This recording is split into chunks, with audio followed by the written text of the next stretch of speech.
Si Biancy po, ano sa tingin nyo, is there any changes, positive and negative?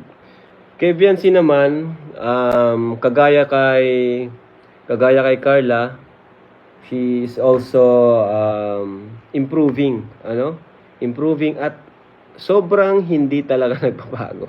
Grabe. Talagang kung ano siya dati, sobrang mahihain na. Ganun pa rin hanggang ngayon, kahit alam niyang sobrang dami ng supporters. Napakahinhin, napakatahimik pa rin, walang pagbabago. Yun yung kay Biancy, At lalo siyang gumaganda. Yun talaga, no? Si Biancy yung kind of beauty na habang tumatagal, lalong gumaganda. Hindi nakakasawa. Yun po yun.